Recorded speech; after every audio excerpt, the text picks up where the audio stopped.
Affaire 27, modification des mandats spéciaux. De membres du conseil municipal dans le cadre de l'action internationale. Mission à Chengdu, signature du mémorandum d'entente sur le renforcement des relations trilatérales et de coopération stratégique avec Heidelberg. Qui demande des précisions? Monsieur Boumaz.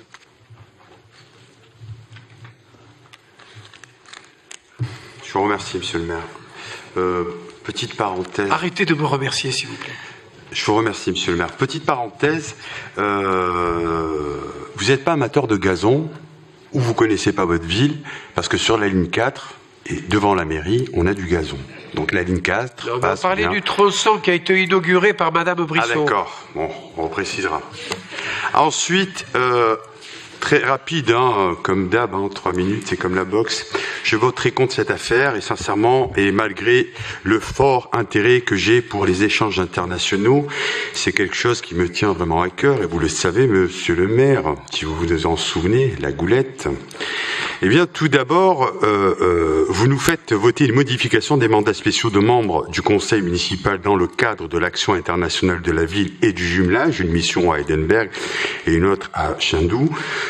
Pour ce qui est d'Eidenberg, je trouve encore surprenant aujourd'hui, je vous l'avais déjà rappelé à maintes reprises, que vous nous fassiez voter des délibérations, pour exemple celle-là en date du 29 septembre 2016, alors même que la délégation s'est rendue du 22 au 24 septembre 2016, même si nous avions voté ce déplacement le 22 juin 2016. Vous auriez dû l'anticiper au conseil municipal du mois de juillet où vous nous donnerez des explications.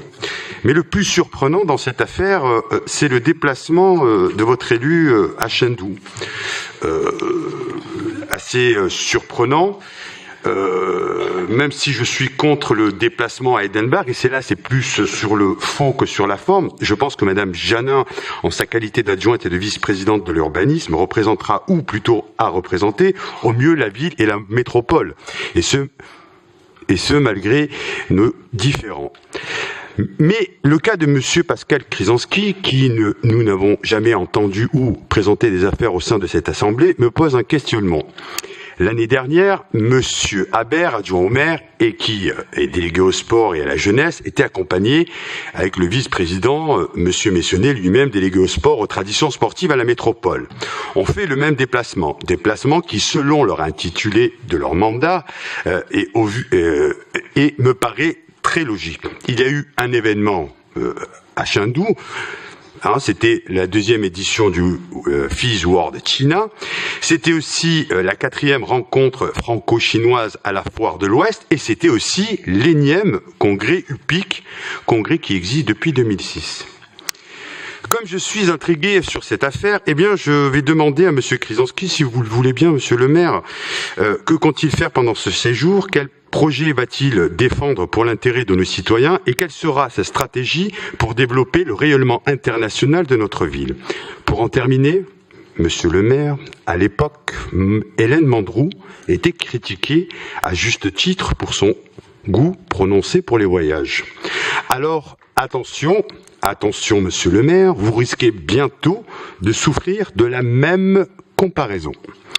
Alors, si je vous demande, je vous en conjure, monsieur le maire, publiquement, ne bradez pas ce jumelage, en respect aux Montpelliérains. La réponse, c'est que monsieur Krzyzanski est vice-président de la maison de Chengdu. C'est monsieur Krzyzanski qui doit répondre, monsieur le maire.